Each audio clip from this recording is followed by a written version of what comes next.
Supreme court में Ayodhya case की सुनवाई एक बार फिर टल गई है। अब 29 जनवरी को सुप्रीम कोर्ट की नई बेंच आगे की प्रक्रिया तय करेगी। दरअसल आज 5 जजों की संवैधानिक पीठ केस की सुनवाई की तारीख तय करने के लिए बैठी थी। चीफ जस्टिस ने कहा कि आज हम सिर्फ सुनवाई की तारीख तय करेंगे। इस दौरान बाबरी पक्ष के वकील राजीव धवन खड़े हुए। उन्होंने कहा कि बेंच में शामिल जस्टिस यूयू ललित पर सवाल उठाए। धवन ने कहा जस्टिस यूयू ललित इस केस में एक पक्ष के वकील रह चुके हैं। इसके बाद जस्टिस ललित ने खुद को सुनवाई से अलग कर लिया। अब सुप्रीम कोर्ट की बेंच में नए जज को शामिल किया जाएगा यूयू ललित की जगह। इसके बाद ही केस की सुनवाई की तारीख पर फैसला लिया जाएगा। जनवरी की डेट लगी। क्या आपत्तियां रही हैं? मैटर सारा देखिए, मुस्लिम पार्टी चाह रही हैं कि वो मैटर जो है वो अपने हिसाब से जो भी हो, उन्होंने ऑब्जेक्शन किया है बेंच के कॉम्पोजिशन के लिए जिसमें मैटर एडजेंट। लेकिन आज सुनवाई के दौरान राजीव धवन ने यह भी कहा था कि उन्होंने सीधे तौर पर नहीं कहा कि यूयू ललित हटे। सीधे तौर पर नहीं कहा, पर उन्होंने वो पॉइंट आउट किया जिसमें जस्टिस ललित ने कहा कि मैं इस मामले को अब फर्दर नहीं सुनूंगा।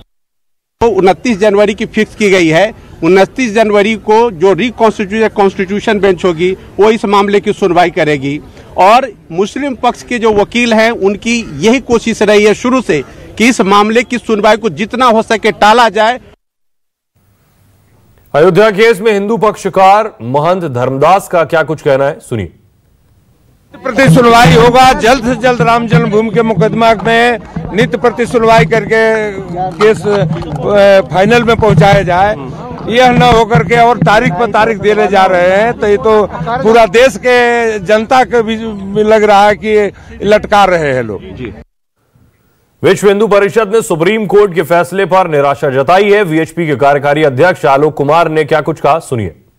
पहले से आशंका थी कि विपक्ष कुछ भी बहाना बना करके आज की सुनवाई को टालने की कोशिश करेगा।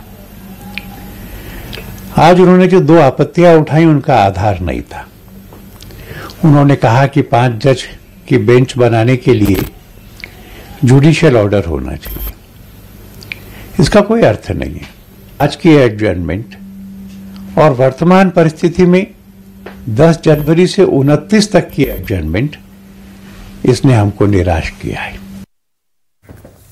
अयोध्या केस में मुस्लिम पक्षकार इकबाल अंसारी का क्या कुछ कहना है, यह भी सुनिए। ये काम सरकार का है, कोर्ट का है, इस पे हम कोई टिप्पणी नहीं करते। कोर्ट जो भी करेगा हम उस जो है उसको मानेंगे। हम साफ कहते हैं कि हम इससे राजनीति नहीं करते। चाहे जो वकील हो, चाहे जो जज हो, जो भी वो करेंगे वो हम लोगों को मानना पड़ेगा। ये संवैधानिक बात है। मुस्लिम धर्मगुरु मौलाना खालिद रशीदी फिरंगी मैली ने उम्मीद जताई है कि 29 जनवरी को इस केस की सुनवाई शुरू हो जाएगी। फिरंगी मैली ने कहा कि अदालत जो भी फैसला सुनाएगी उन्हें मंजूर होगा। हम लोग उम्मीद करते हैं कि 29 जनवरी से अब इस पे बाकायदा इंशाअल्लाह हियरिंग शुरू हो जाएगी, जिससे कि अयोध्या जैसे सेंसिटिव मामले पर फैसला हो सके और इस हमारे मुल्क को इस अहम मसले से हमेशा के लिए निजात मिल सके। और जाहिर सी बात है हम सबका पूरा एतमाद और यकीन सुप्रीम कोर्ट पर है और उसके जजेस पर है और जो भी फैसला होगा वो हम सबको काबिल कबूल होगा।